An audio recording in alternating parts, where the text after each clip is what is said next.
નમસ્તે દોસ્તો, ડીવી speaks YouTube ચેનલમાં આપ સૌનું સ્વાગત છે. દોસ્તો, ગુજરાતના સૌરાષ્ટ્રની ભૂમિ એટલે વટ, વચન અને વ્યવહારની ભૂમિ. સૌરાષ્ટ્રની ભૂમિ પર તમને ત્યાગ અને બલિદાનની અનેક કથા જોવા મળશે.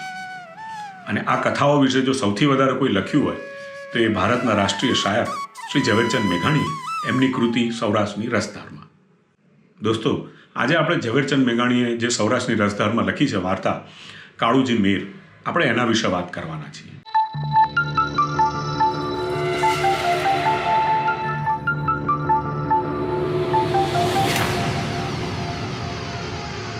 દોસ્તો, આજે આપણે ઝવેરચંદ મેઘાણીએ જે સૌરાષ્ટ્રની રસધારમાં લખી છે વાર્તા કાળુજી મેર, આપણે એના વિશે વાત કરવાના છીએ.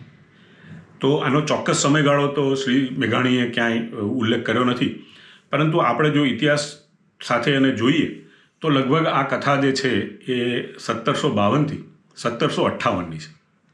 એ વખતે જૂનાગઢમાં નવાબી શાસન હતું. આમ તો જૂનાગઢની ભૂમિ એ ચુડાસમાઓની ભૂમિ કહેવાય, પરંતુ એમાંથી કઈ રીતે એ બાબીઓની ભૂમિ થઈ એ અંગેનો આપણે એક વિડીયો આપણી આ જ ચેનલ ઉપર કર્યો છે, જે તમે જોઈ શકો છો.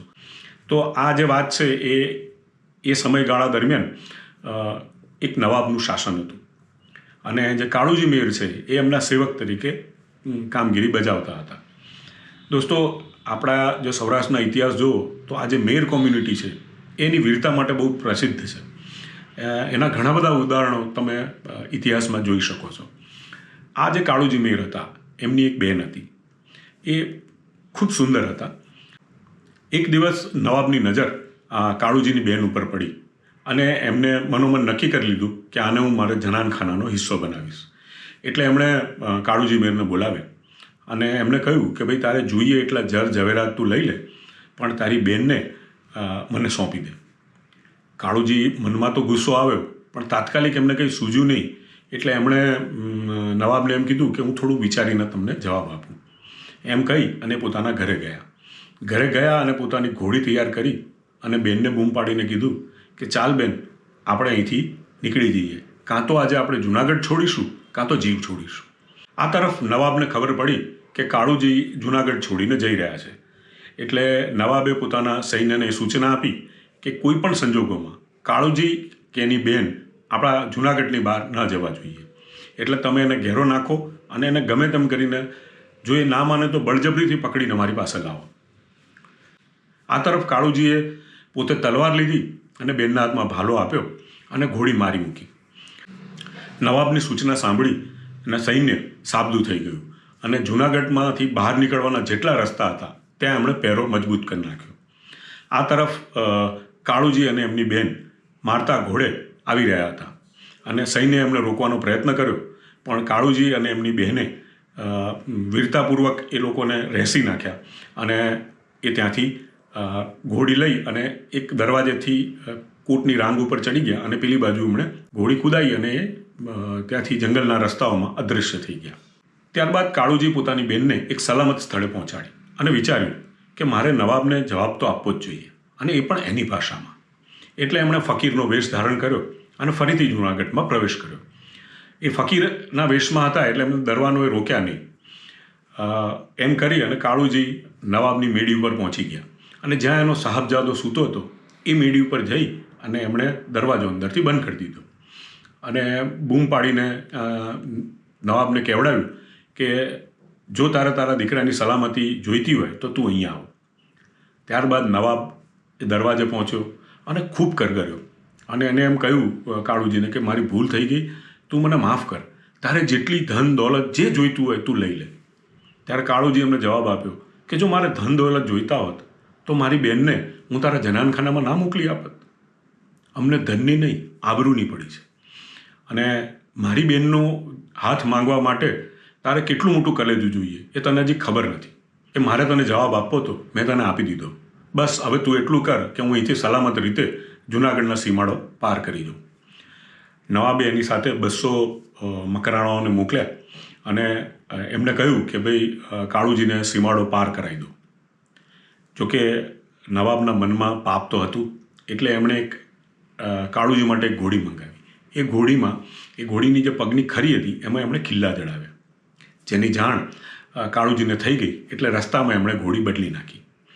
આમ કરી અને જૂનાગઢના સીમાડા સુધી પહોંચ્યા અને પછી ત્યાંથી એમણે ઘોડી મારી મૂકી, કારણ કે એમને ખબર હતી કે નવાબનું જે સૈન્ય છે એ મારી પાછળ પડ્યું હશે. એટલે દોસ્તો આગળ કાળુજી મેર અને પાછળ નવાબી લશ્કર, એમ કરતાં કરતાં કાળુજી મેર ગોંડલ પહોંચ્યા. ત્યારે ગોંડલમાં ત્યાં કુંભાજીનું રાજ હતું. દોસ્તો આ કુંભાજી કદાચ કુંભાજી દ્વિતીય હોઈ શકે, એમનું રાજ હતું. એટલે કુંભાજીએ જૂનાગઢની બહારવટે ચડેલા કાળુજી મેરને આશરો આપવાનું ના પાડી દીધી. કાળુજીને ગોંડલમાં આશરો ન મળ્યો એટલે એમણે ઓખા મંડળની વાટ પકડી અને ઓખાનું જે પોઈત્રા ગામ છે ત્યાં એ પહોંચ્યા અને ત્યાં ઓખાના વાઘેરોએ એમને રક્ષણ આપવાની જવાબદારી લીધી અને એમને આશરો આપ્યો. આ બાજુ એમનું પગેરું દબાવતું નવાબનું લશ્કર આવી રહ્યું હતું. થોડા વખતમાં તો એ પોઈત્રા પહોંચી ગયા અને એમણે આખા જે ગઢ હતો એને ચારે તરફથી ઘેરી લીધો અને ગઢની જે સુરંગો હતી એમાં એમણે આગ લગાવી. આ તરફ કાળુજીને ખ્યાલ આવી ગયો કે હવે અહીંથી ભાગવું બહુ અઘરું છે. એટલે એમનું જે પરિવાર હતું એને જે ત્યાંની જે નાઠાબારી હતી એમાંથી એમને સલામત રીતે ગઢની બહાર કાઢી મૂક્યા. જ્યારે કાળુજીનું પરિવાર ગઢની બારીમાંથી બહાર નીકળી રહ્યું હતું ત્યારે કાળુજીના પુત્ર વિજોજીએ કાળુજીને કહ્યું કે હવે જો જીવ આપવો હોય તો આપણે બંને સાથે આપીશું.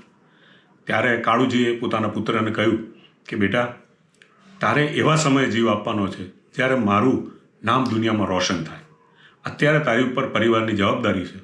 અને વિજોજી છેલ્લા વ્યક્તિ હતા જે ગઢમાંથી બહાર નીકળી ગયા. આ તરફ સેનાએ જે આગ લગાવી હતી એના કારણે કાળુજીને એવું લાગ્યું કે આ જમીન ફાટી પડશે અને એમને એમ થયું કે મારે જીવતા તો આ લોકોના હાથમાં આવવું જ નથી, ભલે હું મરી જાઉં પછી એમના હાથમાં આવું એમ કહી અને એ પોતે એક ઘીનું વાસણ હતું એની અંદર બેસી ગયા અને પોતાની ચારે તરફે એમણે આગ લગાવી દીધી.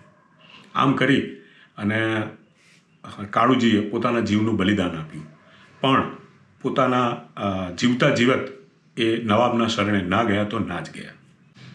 આ વાત મેં મારા શબ્દોમાં કહી છે. જો આપણે ઝવેરચંદ મેઘાણીને વાંચીએ તો એ અદ્ભુત તમને એનો અનુભવ થાય. એટલે એના માટે એકવાર આ સૌરાષ્ટ્રની રસધારનું પુસ્તક તમારે વાંચવું જોઈએ. જો એ પુસ્તક ઓનલાઈન તમને ક્યાંય મળતું હોય તો એની લિંક હું આ વિડીયોમાં મૂકીશ, તો તમે એ લિંક દ્વારા એ પુસ્તક ખરીદી શકશો. દોસ્તો, આ વાર્તામાં આપણે જો ઐતિહાસિક રીતે સમયગાળો નક્કી કરવો હોય તો આપણે એ રીતે કરી શકીએ કે શ્રી ઝવેરચંદ મેઘાણીએ અહીંયા કુંભાજીની ઉલ્લેખ કર્યો છે કે ગોંડલના એ વખતે એ રાજવી હતા. ગોંડલમાં જે ઠાકોર સાહેબ જે કહેવાય એટલે બે કુંભાજી થઈ ગયા, કુંભાજી પ્રથમ અને કુંભાજી દ્વિતીય. પરંતુ કુંભાજી પ્રથમ થયા ત્યારે જૂનાગઢમાં હજી નવાબી શાસન નહોતું સ્થપાયું. એટલે આપણે એવું કહી શકીએ કે જે બીજા કુંભાજી હતા, કુંભાજી દ્વિતીય, એ સમયમાં એની આ વાત છે. અને એ સમયે નવાબ જૂનાગઢમાં નવાબ તરીકે શેરખાન બાબી હતા. અને જે એમના બાળકનો ઉલ્લેખ છે તો એ જે બાળક છે એ લગભગ એવું આપણે માની શકીએ કે એ મોહમ્મદ ખાન બાબી હતા. તો દોસ્તો, આ વિડીયો કેવો લાગ્યો એ મને ચોક્કસ જણાવજો, જેથી આવી જ રીતે બીજી કોઈ સૌરાષ્ટ્રની રસધારમાંથી જ કોઈ બીજી રસપ્રદ વાર્તા લઈ અને આપણે ફરી મળીએ. તો દોસ્તો, આપને નમ્ર વિનંતી છે કે જો આપે અમારી ચેનલ ડીબી સ્પીક સબસ્ક્રાઈબ નથી કરી તો અત્યારે જ કરી લેજો, જેથી આ પ્રકારના રસપ્રદ વિડીયો આપ સૌથી પહેલાં જોઈ શકો. આભાર. જય હિન્દ, જય ભારત.